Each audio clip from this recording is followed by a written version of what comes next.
In The Irishman, veteran actors Joe Pesci and Robert De Niro slip back into their gritty on-screen roles to portray alleged members and associates of the notorious Bufalino crime family.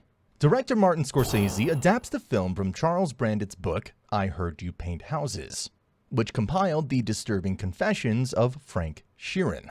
The hitman and enforcer for the family stunningly claimed responsibility for the legendary disappearance of labor union leader Jimmy Hoffa. However, Hoffa's fate was never conclusively determined by the FBI. No charges were brought regarding his presumed murder, and he remains officially classified as dead in absentia. Given the film draws from Sheeran's controversial account, questions inevitably arise over The Irishman's factual accuracy in depicting the infamous Bufalino organization and shedding light on the long unsolved Hoffa case. But how powerful was the real Bufalino mob? The murky history offers as many uncertainties as the movie itself. In real life, Bufalino was indeed a powerful mob boss. The Bufalino crime family is an extension of the northeastern Pennsylvania crime family, but it's named after Russell himself. Bufalino's ascension within the criminal underworld dates back to the infamous 1957 Appalachian Meeting. In his capacity as Barbara's underboss at that time, Bufalino helped organize an American Mafia summit of over 100 mafiosi from the United States, Italy, and Cuba in New York, which was called the Appalachian Meeting. The meeting ended up being raided by New York state troopers and federal agents, and about 60 mob members were apprehended. Of that number, about 20 were indicted for perjury, including Bufalino. However, all of the convictions were later overturned after no legal activity could be proven. The boss, Barbara, passed away 2 years later from a heart attack, and in the wake of the Appalachian fiasco, Bufalino emerged as the head of organized crime in the northeastern Pennsylvania.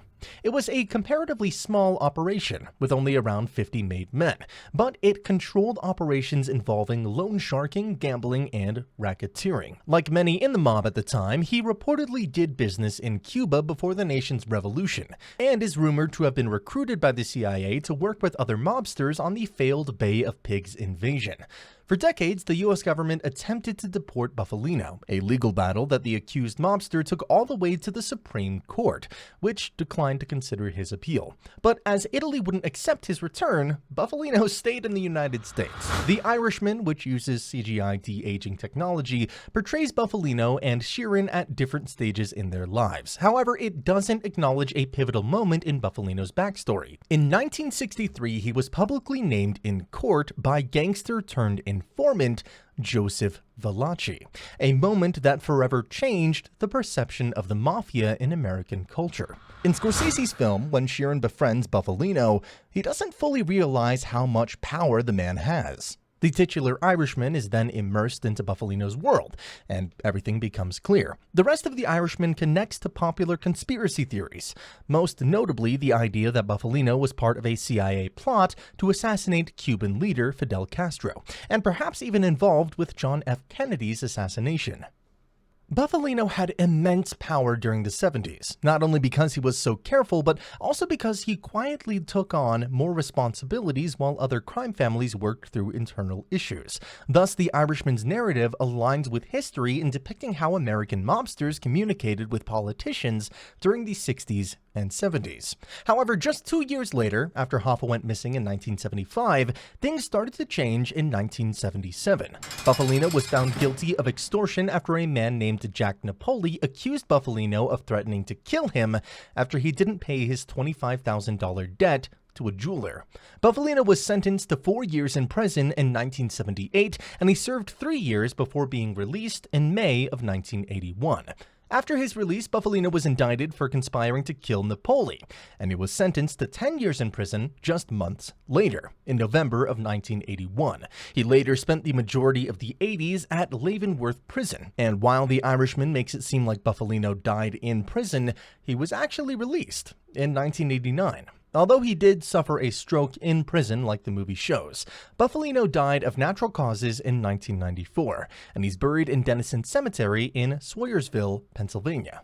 The Irishman weaves a web of nods and references for aficionados of organized crime narratives to disentangle. The film depicts Bufalino instructing Sheeran to carry out the legendary termination of Joey Gallo, a hit still officially layered in shadow. Scorsese's 1990 mob classic, Goodfellas 2, acknowledges both players, with Henry Hill waxing nostalgic during voiceover about a golden era of wise guys.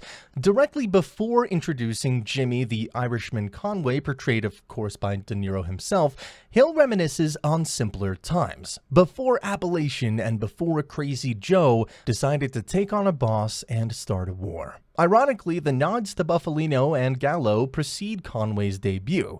It's through threads like this that The Irishman acknowledges not only factual history which inspired its story, but the long lineage of cinematic treatments which have rendered that lurid world immortal. Scorsese ensures his latest entry engages in respectful dialogue with all who have come before in bringing the closed realm of organized crime to vivid life.